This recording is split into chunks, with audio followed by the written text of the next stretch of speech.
At the corner of 8th and Cass Street in downtown Traverse City, you'll find the Old Town Playhouse, and this is the stage door.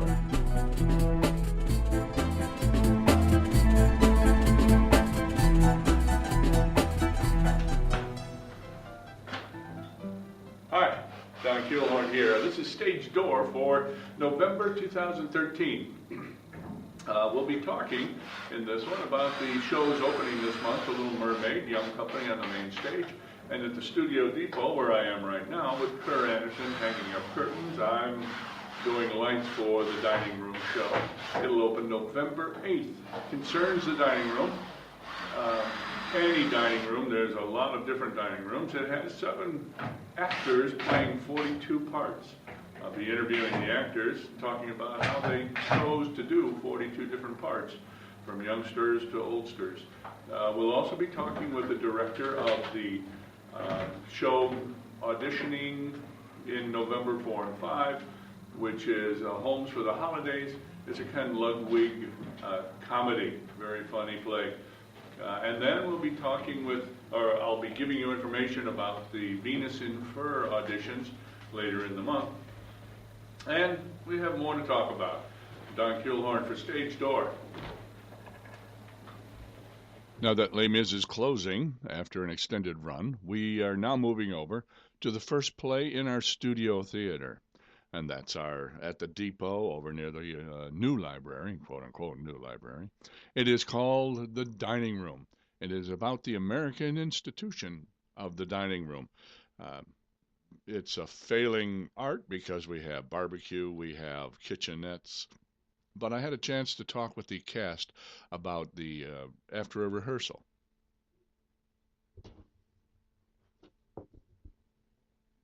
We just we're here at the depot, the studio theater at the depot. I just witnessed a very fine rehearsal. You're how long out? 3 weeks? Yes. 3 weeks to go for the dinner table. Opens November 8th. The dining room. The dining room. The dining room, that too. And the dinner table. Keep an eye on me. I'm just wondering, I've seen plays where characters have multiple parts, but just the diversity of ages of these parts is pretty amazing. From way senior all the way down to really young. Can you guys tell me how it feels for you to do this, and where did you find these? Did you find these contemporary, mostly young people, or did you find? Do you know these people, or did you harken back to your youth to kind of pick these people up? Anybody, toss it out. I think we were these people, but we not everything about it, but and we found some people to help us who are that age. And so we're modeling after them and our experience, I think. Okay. I really tapped into myself from when I was a kid, because I was a terror, you know. And I wore a cowboy hat and cowboy boots, and I was so proud of that stuff. And some of the other scenes, the way my father was working with him, when he was precise about his plans for his death, or when he's talking about certain things and how it's going to be around the table. He might not have been as authoritarian, but I tap on all that stuff from the family. I think we've all found those things. Yes. We've had a lot of conversations here about our own experiences and what it brings out. And that's one of the best things about this show, by the way. It just, everyone's going to be touched by something in this thing. Everybody knows a scene or has been through something that's in this show. Right. Yeah, it's really beautiful writing, I think. Really beautiful. It certainly watches better than it reads. You don't get the same energy when you read it. You get that. It's probably hard to picture people coming into your scene when you're reading it. Right.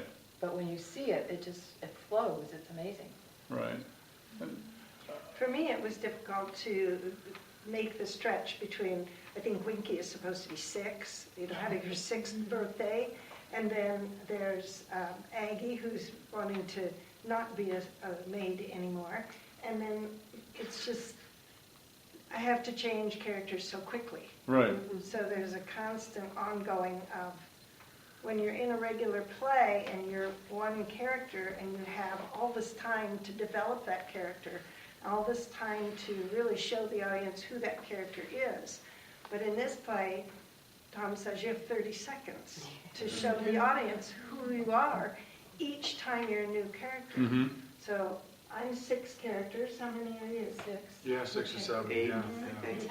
So, Well, Tom has been incredible with our table work because he has met with each one of us, and we've gone through every character we have, and we've decided how they're going to walk, how they're going to sound, how they're going to look, the prop that they can have, and so you just have to zero in and zap into that and go for it. So It's an interesting kind of thing. I know people ask me, how do I remember all those lines? And I say I don't. My character wouldn't say anything else but.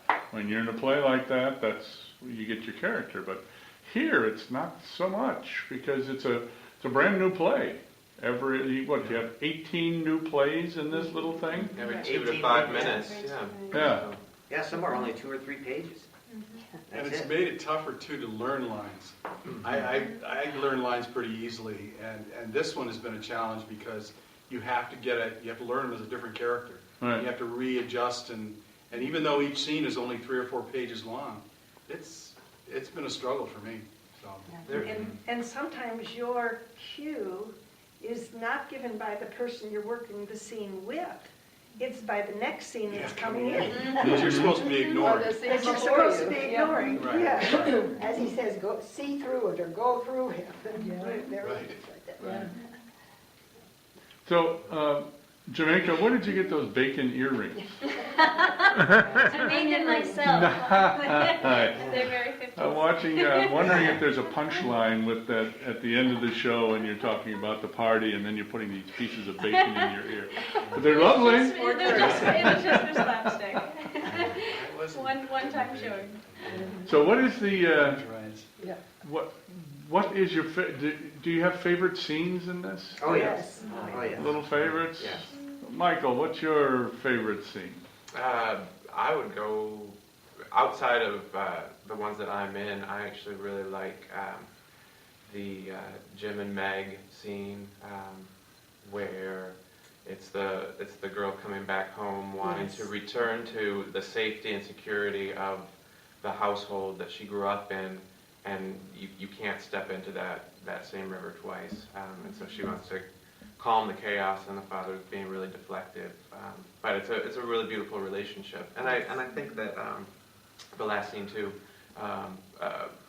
Rick, the last scene before the party, Rick and Jan's father-son is really a beautiful one too. Molly, what about you? I would agree with them about one that I'm not in, that it's so beautifully done, and the characters, I mean, these guys are just so wonderful in how they put the story over, and it's something that's happening more and more these days. Mhm. Children are coming to live with parents, and so yeah, I think that's the most beautiful thing in the whole play. My own favorite, of course, is the one with Aunt Harriet. I'm just going to move the knife away from you. As long as I can say anthropological that night. And what comes after that? Line. It's a pretty amazing play, and it has the concept of a dining room, a dining room and dining room table. When I was sitting in the audience, I'm thinking, I used to do that, sit around a Yes. dining room. Wow, and I miss that. So this is really an entertaining play.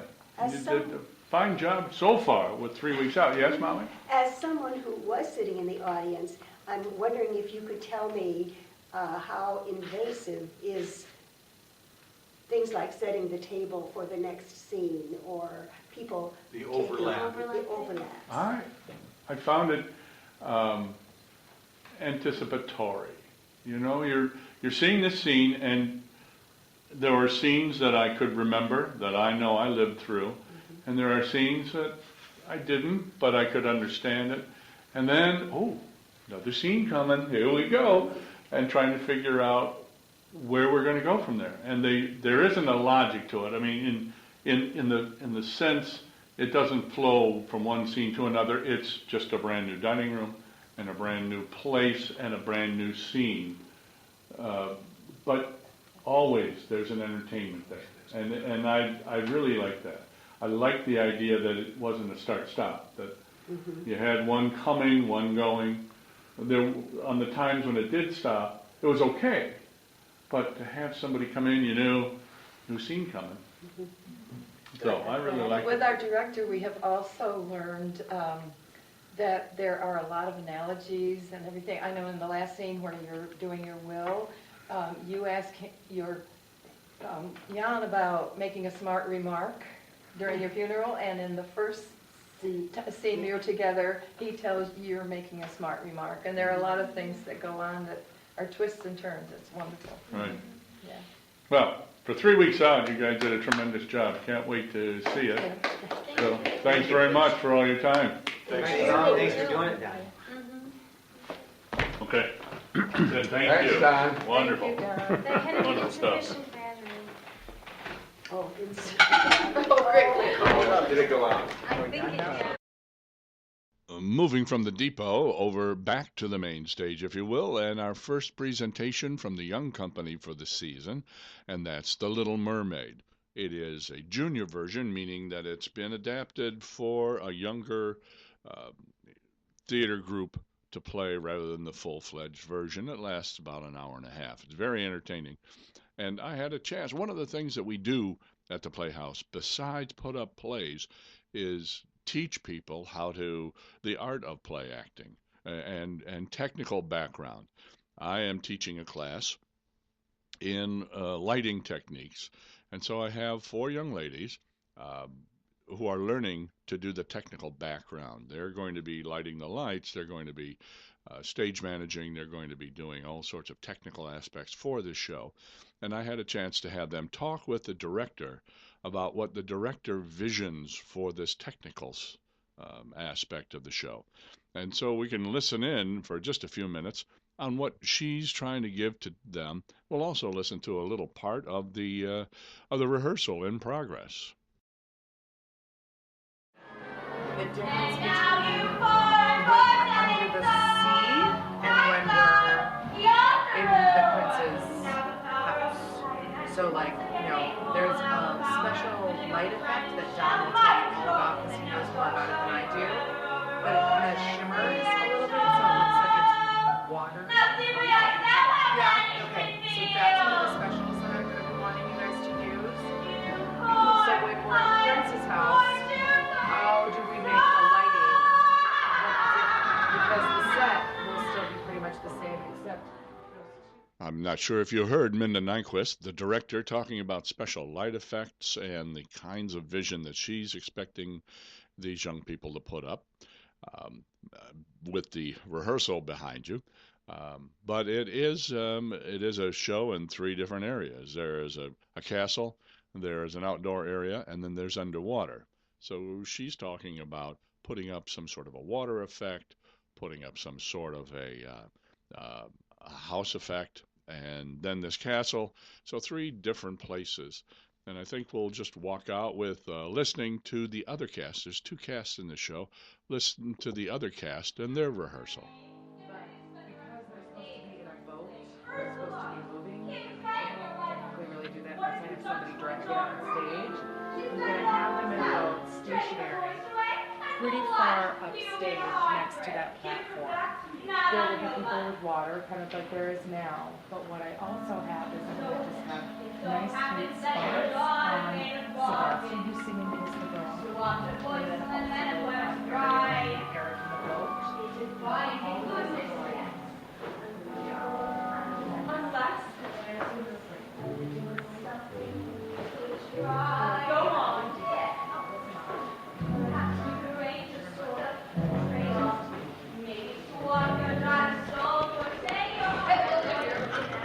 We have this training that goes on, and it's actual hands-on training. Here, they're taking the instruments and mounting them on the balcony handrail to make sure that they can focus them, adjust them for brightness, and get used to the lifting up these 10-pound pieces of instrument and hanging them on a other side on is a it rail. upside down?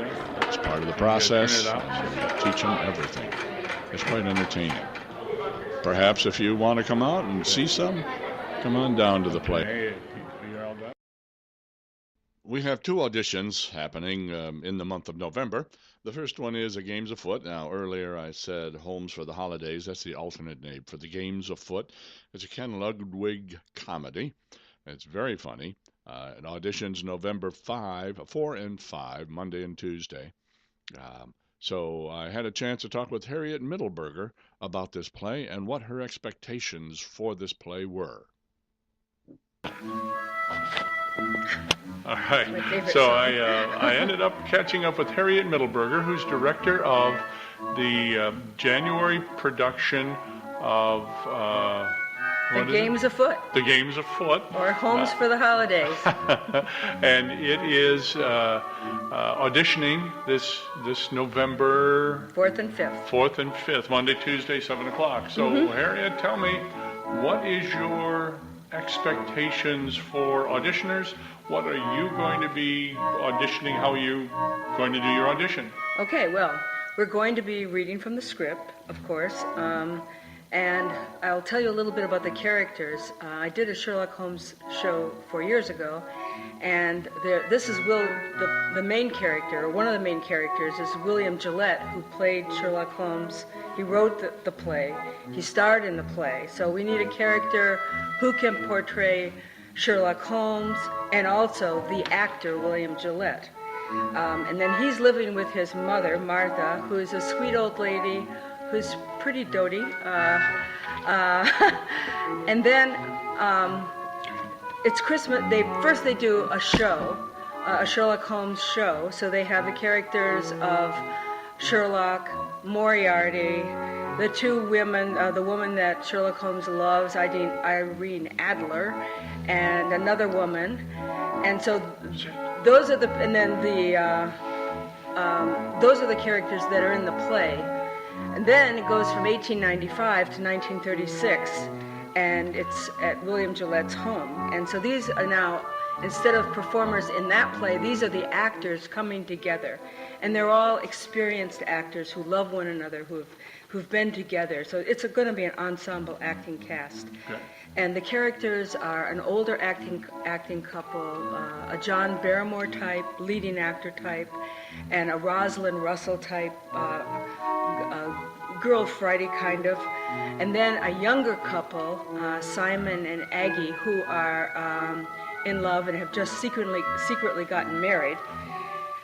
And Simon they're the 2 ingenue types. He's the younger guy, he pretends to be kind of stupid and goofy, but he really isn't. And then Aggie is the young ingenue, sweet, innocent young woman.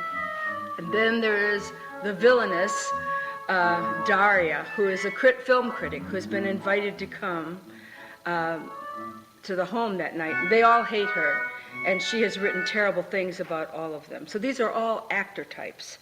And then in the end of the play, there is a detective who comes in who is really very different from everyone else. She's British. She says, I miss all the clues, but I always get my man. And she looks at all the wrong things and does all the wrong things and yet does solve the mystery. So these are all character types. They're all character actors. They're all a little bigger than life, each one of them. So that's what I'm looking for in the audition. So how are you going to do that? What are you going to do? Read from the script? Do improv? Yes. We're going to read from the script, and then I may do some improving just with the scene to see how they react without a script, to how big you can be. Okay. There's also a lot of Shakespeare in it. There's a lot of stagey, they say lines of Shakespeare back and forth to each other. One of the things I love about this play is Ken Ludwig is such a wonderful, gifted writer. He's so funny, and his lines, it's just so funny, what they say back and forth to one another. So I'm looking for that repartee that is hard to get when you're reading it. It's very hard to get when you're reading a script. What do you think an actor should prepare? How should they prepare? Read Shakespeare? Bring a Shakespeare piece? No, they don't have to bring a Shakespeare piece. they could read, they could watch a lot of the 1930s movies to look at those characters and how they stand and how they move, the way they hold their head, and then also just the enjoyment of the thing. In terms of reading, yes, being versatile with Shakespeare would help. A little bit of, Okay. that facility would be good. Right. So, Okay. anyway, that's. So do you kick off right at 7 o'clock, or do you start No. accepting applications at 7 o'clock? No, we're for going your- to kick off. We're going to kick off at 7 All o'clock. right, so it's best to be there at 6:45 Yes. or sooner to fill out Yes. the application, the paperwork. Yes, I'm hoping we're going to everything. get lots of people, and I'm hoping that it'll be a fun night. Okay. Fun night. Cast of Yes. thousands. 8 Jan- people, 5 no, women, 5 no. wonderful character 5 women women, parts, 4 1 older woman, 3 men. Wow. and 3 men. It's a woman-heavy show. Okay. And the men are all, it's Moriarty and Sherlock, and then the young Simon, and then the women are, every one of them is there's not a bad part in it, because it's all ensemble. It's great. Okay. I mean, and funny as anything. Well, Funny as anything. I think it's going to be, I Ken think it's going to be, Ludwig is always funny. and there's so many, he is always funny, and there's Yeah. so many special little things, knives in the back, and tables lifting up in the air. There's going to be so many fun things to do for the crew and the cast that we have to work out. It's really going to be, I think, All right. I'm really And looking this will forward to be it. at the depot or in main stage? No, this is main stage. Main stage. Yes. Nice. Mhm. So Yeah. we'll be in the main stage for auditions November 4 and 5. Yes, And then it goes up in mid-January. 17th, And January it's 17th. 7 o'clock to start the auditions. Yes. 6:45 to be here. Yes. Read the script. Read the script. All right. Get a copy of the script from the office, or get a copy of the script from somewhere, and read it over. Okay. Look at the characters. Harriet, good luck. I hope Thank you. it come out for you. Thank you. Thank you very much. In November 2021, I believe it is Venus in Fur. It is a 2-person play done in our studio theater at the Depot, and it's made for adult language and made for adult viewing, so it's not a young person's play at all. And for this, I talked to the director, but was unable to get a time to talk with her, so I read a letter she sent me. So here we are on the set of the dining room at the studio theater, and I have an email here from Estée Du Merchant, who is the director of Venus in Fur. I asked her, since I didn't have time to meet with her, I asked her to send me just a brief summary of what she's expecting for auditions. So she sent back, Vanda is a bright and bubbly girl. She steamrolls ahead, seemingly not taking a pause or really listening to what others have to say, or does she? Charismatic, edgy, sexy, flighty, strong, and sultry are just some of Vanda's many, many qualities. Thomas, a playwright who just can't catch a break. All Thomas wants is to see his vision of a classic story happen. But no one fits the bill, not even a random girl coming in out from the rain. Or so he thinks. Join Thomas as he spirals down a path he never saw coming and getting more involved with his show than he thought possible. These are 2 character descriptions for the 2 characters in Venus in Fur. And the director wants, as she says, ability to play 20 to 30 for both of them, 20 to 30 years old. Believable German Eastern European accent. This will be asked for at auditions. Comfortable with dressing down to undergarments on stage. There are numerous costume changes that happen in full view of the audience. Due to the mature nature of this production, please only audition if you are 18 years or older, and be prepared to read selections from the script. That's what meaning. Get a perusal script from the office, 947-2210, or go down to the office at the Old Town Playhouse between 10 o'clock and 4 o'clock, and you ask for a perusal script, read it, and be prepared, and they audition, right here. That's when they audition. So that's Venus in Fur. I'll call the office on that 947-2210 when the time comes. for Venus and Fur. On to other things. Ongoing at the theater, at the Old Town Playhouse, is Good on Paper, our improvs group, which performs every other Saturday, and now the 9th and the 23rd of November. Doors open at 10:30 p.m. The show starts at 11 p.m. It's a wonderful, funny hour's worth of humor and improvisation that we put on every week now. It may not play in December because of the Christmas holidays. So stay tuned to that to make sure that we let you know what is playing and when it's going to be playing.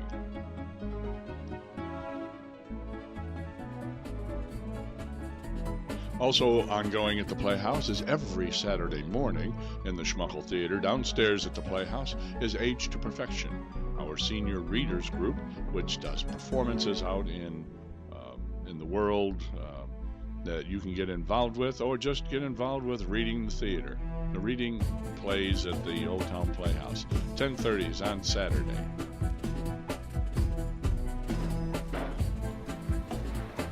Well, we've come to the end of another show of Stage Door, so I'd like to just recap what we talked about here. First of all, closing this November 9th is a Saturday is Les Miserables. Opening November 8th at a different theater, the Studio Theater, the comedy The Dining Room. Opening November 20th back at the main stage is the Young Company's The Little Mermaid. Then, of course, we have auditions November 4 and 5, Monday, Tuesday, 7 p.m. The Games Afoot, Ken Ludwig Humor. November 20th and 21st, 7 p.m. Venus and Fur, adult only. Better be 18 or over to come. And then ongoing, Good on Paper every other Saturday. Age to Perfection every Saturday morning.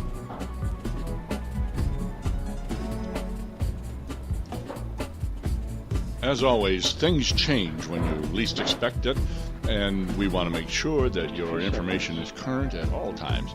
So if what I've said here changes, make sure you look at the Old Town Playhouse website for any current audition notices, expectations information, or any plays extended, such as Les Miserables was extended. And that's oldtownplayhouse.com. No, it's oldtownplayhouse.com. One word, Old Town Playhouse.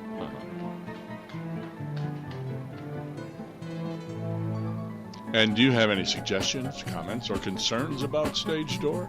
Well, send off an email to stagedoorTC@gmail.com.